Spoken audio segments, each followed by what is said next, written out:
Welcome everyone. आज हम पढ़ने वाले हैं कायरलिटी एंड इनडेंशुमर और हम डिफरेंस देखेंगे small D and L and capital D and L form में क्या डिफरेंस है।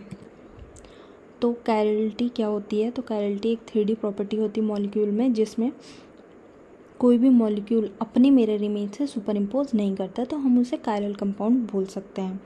अब जो सुपर इम्पोज कर जा रहा है उसे हम एकायरल बोलते हैं। एग्जाम्पल के लिए जैसे हम अपने हाथ ले सकते हैं, तो लेफ्ट हैंड और राइट हैंड एक दूसरे की मिरर इमेज तो है, बट वो एक दूसरे से सुपर इम्पोज नहीं होती। यहाँ पे बॉल, दो सेम बॉल हैं, वो एक दूसरे की मिरर इमेज भी है और एक दूसरे से सुपर इम्पोज भी हो सकती है। एग्जाम्पल के लिए जैसे हम लैक्टिक एसिड ले लें, तो यहाँ पे ये जो कार्बन है इसमें सारे जो ग्रुप जॉइन है इससे वो डिफरेंट है। तो अगर सारे डिफरेंट ग्रुप जॉइन हो तो हम उसे कायरल सेंटर बोलते हैं। तो ये कार्बन एक कायरल सेंटर है जिससे डिफरेंट ग्रुप्स जुड़े हैं, जैसे hydrogen, OH, CH3 and COH। उसके बाद इनैंशियोमर क्या होता है? इनैंशियोमर वो पेयर ऑफ मॉलिक्यूल है जिसमें non super imposable mirror image होती है एक दूसरे की, जैसे यहाँ पे L amino acid and D amino acid, ये एक दूसरे की नॉन सुपर इम्पोजेबल है पर मिरर इमेज है। अब इनकी जो फिज़िकल प्रॉपर्टीज़ हैं वो सेम है, जैसे melting point, boiling point, density, but ये डिफ़र करती है ऑप्टिकल एक्टिविटी में। अब वो हम देख लेते हैं वो क्या होती है।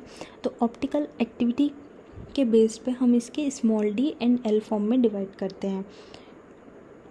अब क्या होता है, जब हम प्लेन पोलराइज्ड लाइट को हम इसमें से पास करेंगे, अगर ये रोटेट करेगी राइट साइड को, प्लेन पोलराइज्ड लाइट को क्लॉकवाइज रोटेट कर देगी तो हम उसे डेक्स्ट्रोरोटेटरी बोलेंगे, और अगर एंटी क्लॉकवाइज रोटेट कर देगी तो लिवोरोटेटरी बोल देंगे।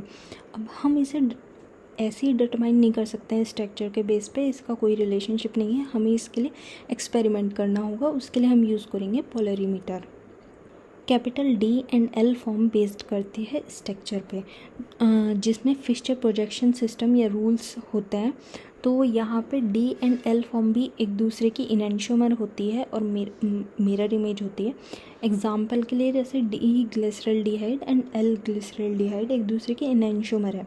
तो यहाँ पे on the base of OH group, तो OH ग्रुप अगर कायरल कार्बन के राइट साइड में है तो उसे हम डी ग्लिसरल्डिहाइड बोलेंगे, अगर वो लेफ़्ट साइड में है तो एल ग्लिसरल्डिहाइड बोलेंगे। ऐसे ही अगर हम किसी अमाइनो एसिड का एग्जांपल ले लें, तो on the basis of NH2 amine group उसमें किस साइड में है उसके बेसिस पे हम डिसाइड करते हैं कि वो कायरल कार्बन के अगर राइट साइड पे है तो वो डी अमाइनो एसिड हो जाएगा, और लेफ़्ट में है तो एल अमाइनो एसिड हो जाएगा। ऐसे ही दोनों में डिफरेंस क्या है?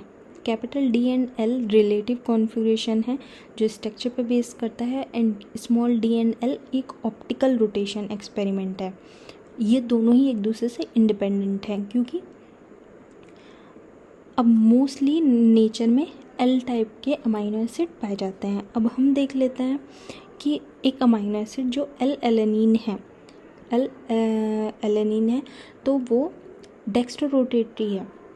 वो मतलब प्लेन पोलराइज्ड लाइट को राइट डायरेक्शन में मीन क्लॉकवाइज रोटेट कर दे रहा है। पर यहीं पे एल ल्यूसीन है, वो भी एल फॉर्म है, बट वो लिवोरोटेटरी है। तो ज़रूरी नहीं है अगर एल फॉर्म है, कैपिटल एल फॉर्म है, तो वो डेक्स्ट्रोरोटेटरी हो या लिवोरोटेटरी हो, वो उसके स्ट्रक्चर पर बेस करता है।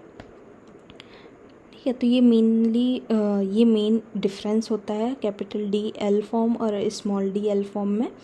Thank you so much. अगर आपको ये वीडियो पसंद आई हो तो प्लीज़ लाइक करें, शेयर करें और चैनल को सब्सक्राइब करें, और हम नेक्स्ट वीडियो में R एंड L फॉर्म को पढ़ेंगे।